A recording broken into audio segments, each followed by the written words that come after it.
Castelo Rá-Tim-Bum é inegavelmente um dos programas mais populares e relevantes dos anos 90. Vencedor de diversos prêmios, depois da minha análise eu ouso dizer que nunca um programa infantil foi tão completo no sentido educacional quanto Castelo. Galera, é doideira porque eu pretendia trazer hoje mais 2 episódios assustadores do Castelo Rá-Tim-Bum, porque deu super certo, né? O do Lucas Silva do Mundo da Lua e o Castelo Rá-Tim-Bum com o lobisomem e tal. Porém, eu pensei que talvez seria legal eu introduzir o primeiro episódio do Castelo. Assim, eu crio meio que a playlist, sabe? E fica uma série. Uma série que, pô, a pessoa clica, no primeiro vídeo vai ser explicativo, o restante vai ser, só seguir, aí caso quem não assistiu o Castelo Rá-Tim-Bum vai entender mais ou menos como é que é. E eu me surpreendi demais analisando esse primeiro episódio, principalmente com o quanto ele é educativo, com o quanto o programa é educativo. Porém, ele consegue ser legal ao mesmo tempo. Ele não tira com a inteligência das crianças, sabe? Ele não subestima a inteligência das crianças. E isso é incrível. Eu tô muito animado de analisar com vocês. Então, bora mergulhar nesse mundo de magia que é o Castelo Rá-Tim-Bum.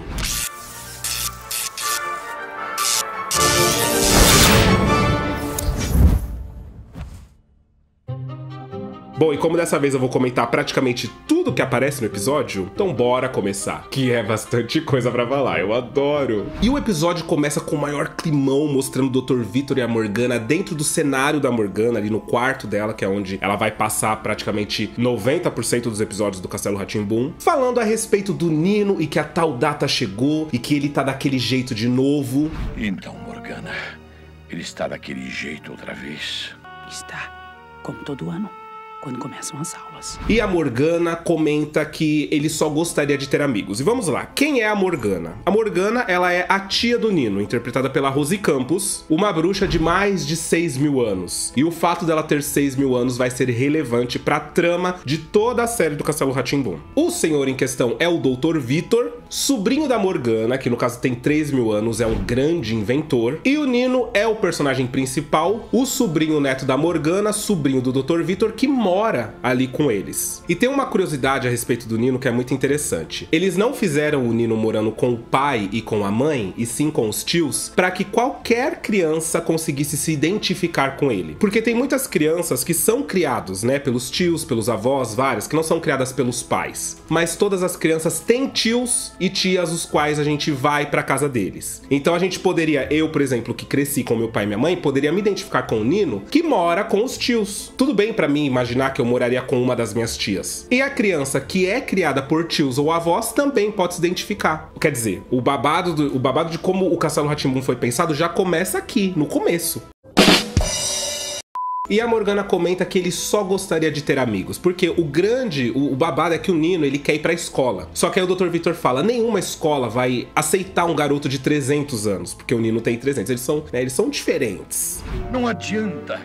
Nenhuma escola vai aceitar uma criança com 300 anos de idade. E de fato, ele meio que dá a entender que eles já tentaram matricular o Nino. Só que quando chega com os documentos deles, os negócios, eles falam, não existe isso, imagina. Ele teria que fazer um supletivo. Só que ele meio que é uma criança, sabe? Então, é claro que fica... visualmente fica meio assim, porque a gente vê que o Nino, ele não é uma criança, né? Mesmo quando eu era criança, eu não via o Nino como uma criança. Eu via ele como um adulto que gosta de brincar, tipo isso, sabe? Então, sei lá. As crianças sim. A Biba, o Pedro, o Zequinha que vai aparecer daqui a pouco. Mas o Nino em si não. E aí, no caso, seria complicado de colocar ele numa escola, né? E o Nino, do alto de uma das torres do castelo, tá observando as crianças saírem da escola. E nós vemos ali no meio a Biba, o Pedro e o Zequinha, que são aí os coadjuvantes da série do Castelo Rá-Tim-Bum. O Nino enfeitiça a bola e aí a gente vê aqueles efeitos visuais de milhões. Quem já é do canal tá acostumado que a gente defende os efeitos visuais de certas produções dos anos 80 e 90, né? O Teatro dos Contos de Fada tá aí pra não negar. Maravilhosa essa bola, ela não tá destacada da imagem, ela tá super assim, fluida, ela pula e ela foge, porque o Nino enfeitiçou essa bola pra que ela fosse para dentro do castelo. Porque a ideia dele era, de fato, trazer os donos da bola pra dentro do castelo pra ele meio que brincar com eles. Ele brinca de um jeito meio esquisito, mas tudo bem, ele brinca. E o legal é que a gente vê eles correndo, e, gente, essas ruas pelas quais eles correm, é aqui em São Paulo. Tem um momento em que a gente vê claramente o Museu do Ipiranga. E as ruas são ali do bairro do Ipiranga também. A porta do castelo se abre, a bola passa, entra no castelo, eles entram procurando a bola já tá perdida lá dentro. Vocês está vendo o que eu estou vendo? E aí eles percebem que eles estão num castelo. Nesse momento eles tentam sair do castelo, porque eles ficam um pouco assustados, e a porta do castelo se fecha, trancando eles lá dentro. Uma coisa interessante é o clima de terror que tem esse primeiro episódio, porque eu me lembrava que eu gostava muito do primeiro episódio do Castelo Rá-Tim-Bum, mas não lembrava por quê. E é porque ele traz essa coisa do terror e do mistério. E eu acho que quando a gente é criança, a gente gosta disso, né? Tem certos filmes que causam certos sentimentos na gente, porque é o que eu sempre falo. Hoje em dia não se produz mais terror pra criança, não se produz mais uma Coraline, uma Casa Monstro. E eu acho isso uma tristeza, porque tem certos sentimentos que ele é diferente quando a gente explora eles enquanto criança, enquanto a gente ainda não tem a nossa identidade formada. E são sentimentos que são colocados de forma saudável e contida em certas produções que existiam na nossa época, até o começo dos anos 2000 existia, e que hoje não existe mais, simplesmente. Eu não vejo mais terror pra criança sendo produzido. E é muito legal. Normalmente, filme que é terror pra criança acaba entretendo as crianças e os adultos. E o Castelo Rá-Tim-Bum traz esse sentimento doido, sabe? Sem opção, eles saem andando pelo castelo e o Zequinha acaba se enfiando dentro de um túnel, dentro de um cano, e cai lá dentro. A Biba e o Pedro, que estão separados, estão na sala de inventos do Dr. Vitor. E enquanto eles estão ali, passa o Ratinho. O Ratinho passa dentro de um carro, que provavelmente era controlado por controle remoto, entra na toca dele, e dentro da toca dele acontece toda uma coisa. Por quê? Aí nós vamos começar a falar dos quadros educativos que tinha o Castelo Rá-Tim-Bum. Então, como eu já comentei, e alguns de vocês que assistiram o primeiro vídeo, né, aquele que eu falei sobre o lobisomem, e que eu expliquei mais ou menos como que era o Castelo Rá-Tim-Bum, ele era um programa que ele tinha a temática problemática lançada a respeito do que o Nino está fazendo, do que as crianças fizeram ou algo do tipo, e dentro dessa temática eles colocavam vários quadros educativos que conversavam, na maioria das vezes, com o que estava acontecendo e nos explicavam certas coisas. Então, por exemplo, o Ratinho, ele é o quadro educativo de higiene do castelo, porque ele entra e ele toma banho e escova os dentes. Então, tem episódios em o qual ele vai tomar banho e todo mundo acho que se lembra da música. Tchau, preguiça! Tchau, sujeira! Adeus, cheirinho de suor! E tem episódios nos quais ele vai escovar os dentes. Eu acho que também todo mundo se lembra da música, todo mundo que assistiu. Quando eu pego a minha escova, eu já penso em rock and roll. Rock, rock, rock, rock, rock, rock. E eu vou dizer, tinha muita criança que cantava essa música quando pequena, pra não esquecer quais partes do corpo tinha que lavar. Então, lava a perna, a bochecha, lava o queixo, lava a boca e lava... Era a boca? Cara, e vai. É incrível, porque destoava do que estava acontecendo. Esse é um dos quadros que destoa da temática principal, porque ele é sempre o mesmo, é sempre ou tomar banho ou escovar os dentes, mas a gente cantava. Eu cantava alto em casa. Enquanto isso, o Zequinha, ele foi parar na Toca do Mal, que no caso nós temos esses dois personagens no castelo, que é o Mal e o Godofredo, que são dois meio que monstros. O Mal é descrito como um monstro grande, peludo e mal, mais mal assim, naquelas, né? E o Godofredo é o Dobby, o elfo doméstico, né? Na verdade, o Dobby é o Godofredo. E é muito engraçado, porque existe realmente, né? Lá no meu último vídeo do castelo que eu falo do lobisomem, teve pessoas que comentaram, né? O quanto as teorias de que a escritora de Harry Potter tinha roubado ideias do Castelo Rá-Tim-Bum pra criar Harry Potter, elas eram cabíveis, né? E eu não sei se vocês sabem, mas a J.K. Rowling, na época de Harry Potter, assim, um pouco antes, ela morava em Portugal, tanto que ela fala português, assim, ela arrisca, né? Ela arranha um português, porque o marido dela era português. E eu não duvido nada que na casa dele não passasse Castelo Rá-Tim-Bum, sabe? Então, assim, eu não acho tão delusional a ideia de que a J.K. Rowling tenha, sim, entrado em contato com o Castelo Rá-Tim-Bum de alguma maneira. Morando em Portugal com um marido português. Porque eu não sei se vocês sabem, mas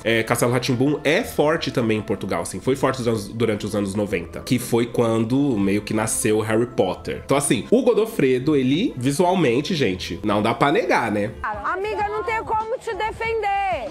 E o legal é que este quadro do Castelo Rá-Tim-Bum, que no caso é o Mal correndo pelos encanamentos do castelo, ele é o quadro educativo de conhecimentos gerais e lógica, digamos assim. Porque o Mal sempre faz perguntas ou enigmas, ele sempre traz enigmas que faz a gente pensar e raciocinar, ai, qual será que é a resposta desse enigma? Nesse caso, ele pergunta pro Godofredo o que é que tem 5 dedos, mas não é de carne e osso. E aí o Zequinha responde que é a luva. Caso a criança não responda certo, o Mal, ele dá a gargalhada fatal dele, que é uma gargalhada muito louca.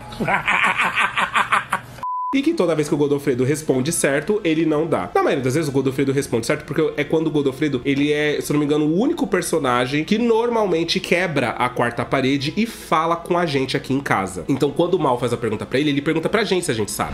Tem 5 dedos e não é de carne e osso? Espera aí.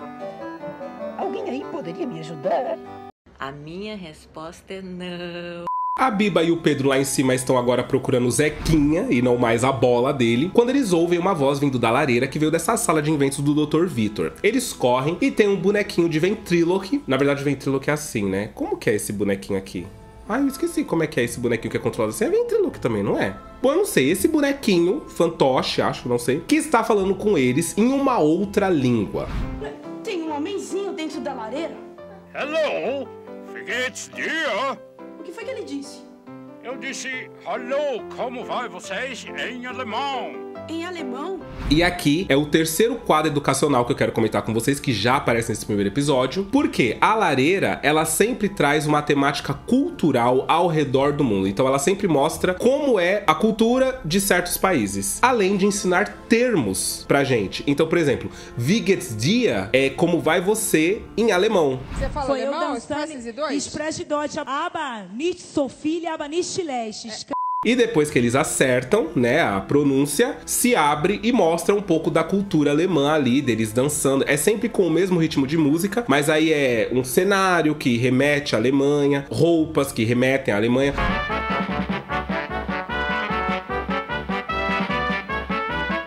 E vão ter de vários países, diversos países vão aparecer aqui. Então é mais um quadro educativo que nesse caso aborda as culturas ao redor do mundo. Depois disso eles finalmente encontram o Zequinha dentro dos encanamentos do castelo. O Zequinha fala que ele foi parar num lugar e tal, eles desconfiam do Zequinha, falam, eu acho que é mentira o que você tá falando. E aí eles falam bem assim, só falta você falar agora que viu um fantasma. Quando eles falam isso, eles estão sentados no quarto do Nino. E sim, o quarto do Nino ele fica debaixo da escada. Quem conhece outra história o qual o garoto principal durante anos dorme num quarto debaixo da escada? Pois é, o quarto do Nino fica ali, a porta ela é giratória, porque tudo no castelo é mágico, né? Nada é normal, tipo uma porta não abre tranquilamente assim, a porta do quarto do Nino no caso não abre tranquilamente, ela gira, e quando ela gira nós vemos um fantasma de fato, o Zequinha fica assustadíssimo. Dizer que viu um fantasma.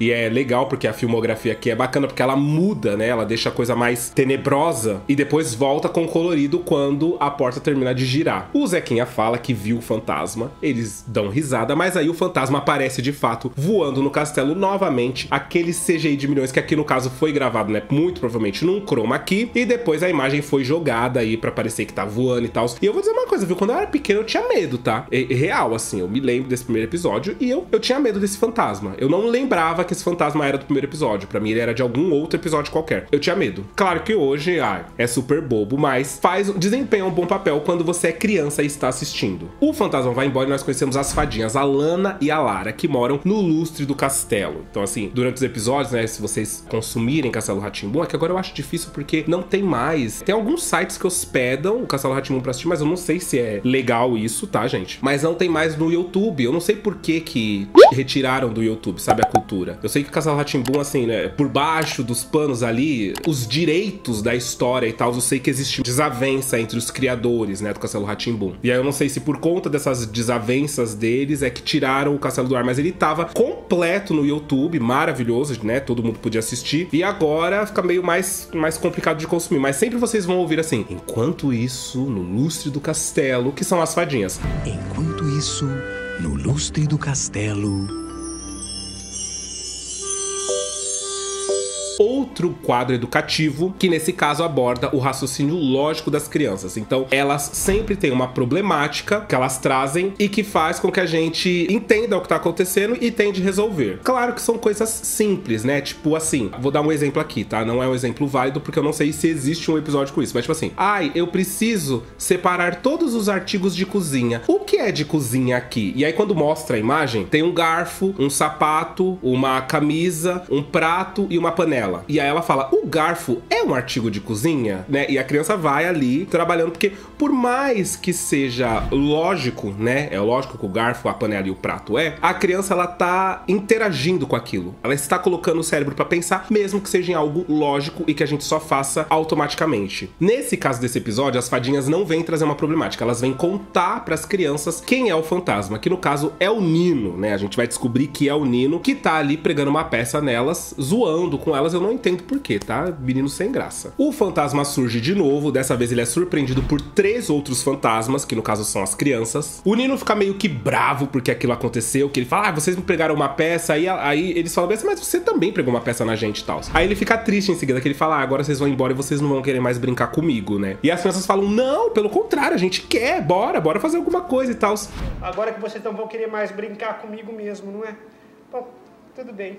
De qualquer maneira, foi um prazer ter conhecido vocês. Ele fica super feliz e é aí que surge a Morgana. A gente vemos a Morgana pela primeira vez. Ela é uma bruxa e ela logo deixa as crianças extremamente assustadas. Ela tá atrás da vassoura dela, porque o Nino pegou a vassoura pra meio que conseguir voar enquanto ele assusta as crianças como um fantasma. Ela pega a vassoura usando magia, né? Uma magia de milhões. Um comentário pessoal sobre isso, quando eu era pequeno, eu era completamente fascinado por essa magia que a Morgana faz quando ela, né, mexe as mãos. Eu lembro da sensação de ver isso e querer ser um feiticeiro também. É claro, quando a gente é criança a gente tem muito isso. Só pra quando eu fizesse magia, eu visse esse brilho em volta da minha mão, sabe? Quando eu era pequeno era muito perfeito esse brilho. Hoje em dia é meio duro, mas enfim. Como eu sempre falo pra vocês, pra criança funciona. Pro adulto entrete, a gente entende, mas entrete. Pra criança funciona. E eu acho muito engraçado o jeito afetado que a Rosi Campos faz a Morgana. A Morgana, ela tem um jeito bem afetado, assim, de ser, sabe? Uma coisa meio... Mas quem foi que pegou a minha vassoura? Vocês já brincaram bastante. Que tal um lanchinho? Eu gosto, eu acho que deu uma personalidade única pra personagem. Ela foi muito boa interpretando a Morgana. Ela fala pras crianças que elas podem ficar à vontade, que elas podem fazer um lanchinho, comer alguma coisa, e sobe pro quarto dela. Só que aí ela sobe chateada. Por quê? Ela percebeu que as crianças ficaram com medo dela. Nesse momento, ela explica o que é o medo e o quão normal é nós sentirmos medo, sabe? A gente não tem que repreender o medo, a gente não tem que achar que sentir medo é algo ruim. Não, é algo completamente normal, que a gente tem que abraçar e entender. Eu descobri que eu tive medo, como todo mundo tem, sabe? De tudo que eu não conhecia, de tudo que eu não sabia como funcionava. E aí eu descobri uma coisa. O quê?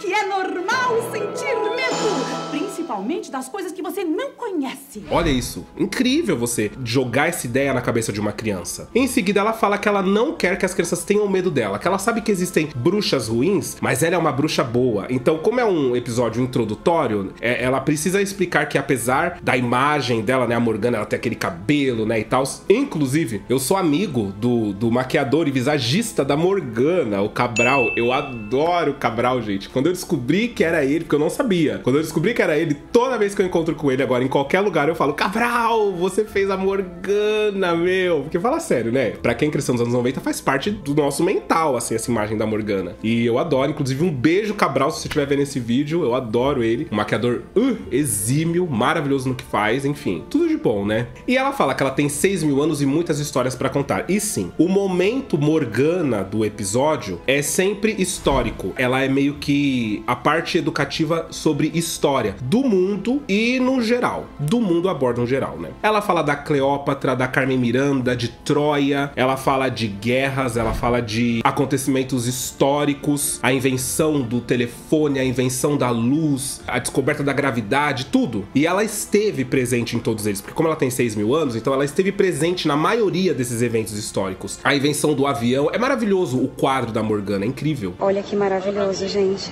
Cultura, gente, cultura. O Nino resolve que vai mostrar o castelo pros amigos dele, né? Pra Biba, pro Pedro e pro Zequinha. E eles passam em frente à árvore e a Celeste sai. E é muito engraçado que ela sai, a Biba se assusta.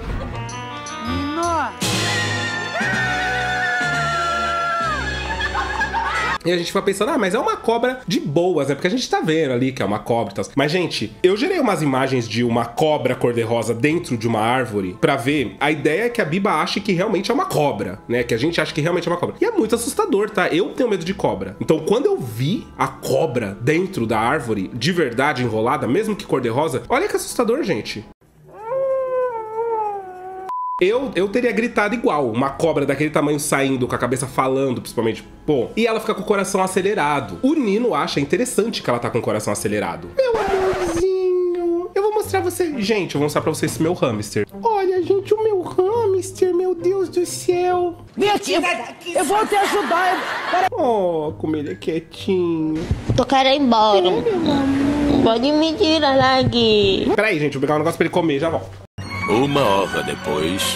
A Biba fala que ela tá com o coração acelerado e aí o Nino fala assim, eu conheço uma pessoa que se interessaria muito por isso. Aí uma não, 2. E esse é o quadro educativo, que no caso é do Tibio Perônio, que são 2 cientistas, e é o quadro que aborda biologia e ciência. Gente, sério, olha o número de quadros educativos que eu já falei pra vocês que existe no castelo, e ainda tem alguns que eu não comentei e que vem aí, e outros que não apareceram neste primeiro episódio. É uma loucura isso. E aqui eles explicam por que o coração acelera. Em que ocasiões? Quando a pessoa toma um susto e quando a pessoa precisa que o sangue seja bombeado mais rápido para certas partes do corpo. Quando a pessoa tá correndo, em movimento e tal. É incrível. Depois disso, o Nino mostra a biblioteca, onde fica o gato pintado. E aqui também é mais uma parte educativa do programa, que no caso aborda literatura. O gato, ele disserta certos poemas de grandes autores brasileiros. Poemas esses como A Porta, de Vinícius de Moraes, e O Relógio, que eu sei de cor até hoje por causa do Castelo Rá-Tim-Bum. Eles conhecem então a oficina do Nino e do Dr. Vitor, e de lá eles vão pra cozinha comer bolo. Na cozinha eles são surpreendidos pelo furabolo, que é uma mão com um dedinho, tem um bonequinho no dedinho que fala, e ele fala pras crianças antes olharem as mãos delas, porque se elas não lavaram as mãos, elas têm que lavar antes de comer. E aí começa outro musical que é muito famoso no Castelo Rá-Tim-Bum, que é onde ele canta sobre lavar as mãos e a importância de lavar as mãos antes de comer algo.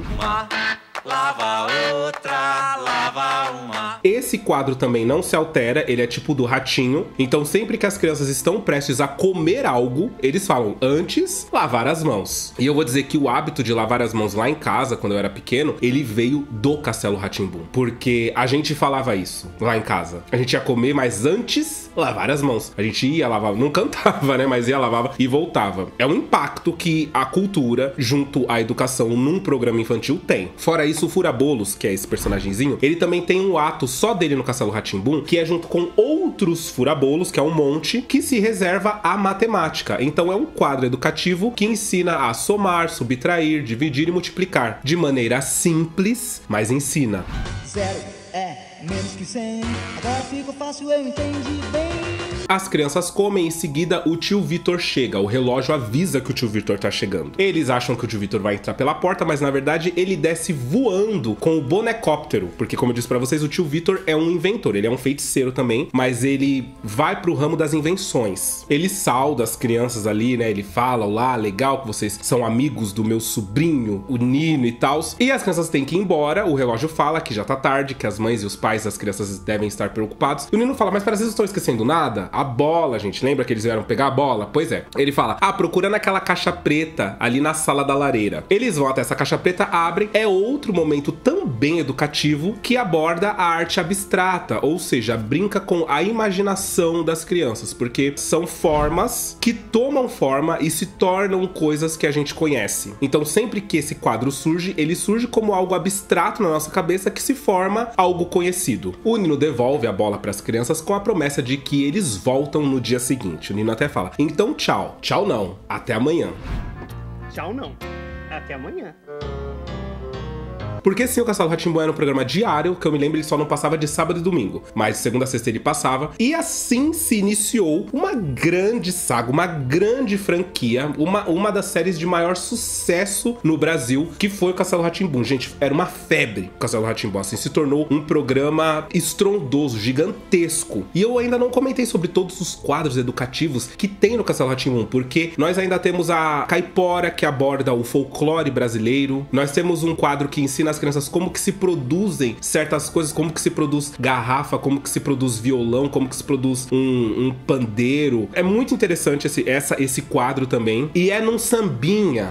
Eu vou mostrar para a moçada como fabricar aquele guache colorido que vai pintar. Eu vou mostrar para a moçada como fazer com essa areia de sílica aparecer. Eu vou mostrar para a moçada como fazer aquele bolo muito bom de se comer. Os quadros musicais do Castelo Rá-Tim-Bum, eles trazem um pouco de rock, que é do Furabolos, eles trazem um pouco de pop, eles trazem um samba. Deixa as crianças, tipo, ecléticas musicalmente, porque a gente gosta de todas as músicas. Vamos mostrar cultura pra esse povo?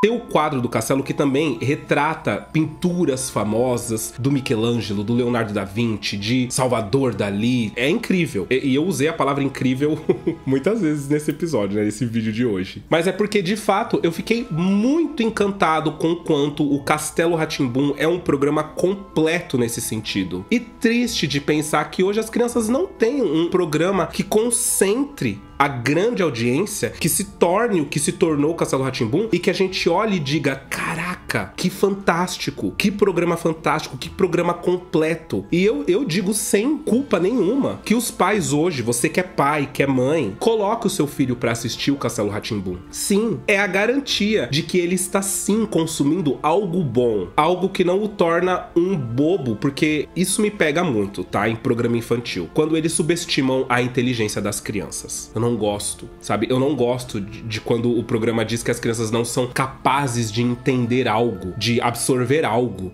ou não podem ser expostas a certos tipos de emoções, sabe? Como o terror pra criança, por exemplo, que completamente normal, completamente ok a criança viver este sentimento de forma segura, assistindo um programa que vai terminar bem, sabe? Tipo, gente, eu tiro o chapéu pro Castelo Rá-Tim-Bum, sabe? Eu amo vários programas da TV Cultura, teremos mais Castelo Rá-Tim-Bum, eu separei por base 22 episódios, que eu acho interessantes da gente comentar, quando, no caso, o Castelo Rá-Tim-Bum em si tem 96. Se desses 22 que já tá garantido eu vou falar, o vídeo for bem de like, de comentário, de engajamento, aí, se pá, eu falo da série inteirinha do Castelo Rá-Tim-Bum. Só depende de vocês que gostam fazer acontecer. Mandar pros amigos, mandar pros parentes, pra quem gosta de Castelo Rá-Tim-Bum, pra quem se lembra, sabe? Chamar a galera a reunir e falar assim, vamos assistir mais um. Todo mundo dá like, hein? Estamos assistindo aqui em 5 pessoas aqui em casa. Todo mundo conecta no vídeo, gente, pra todo mundo dar o view. Faz um mutirão, que se der certo a gente vai em frente, hein? É isso, eu espero que vocês tenham gostado do vídeo de hoje. Um beijo, e até o próximo vídeo.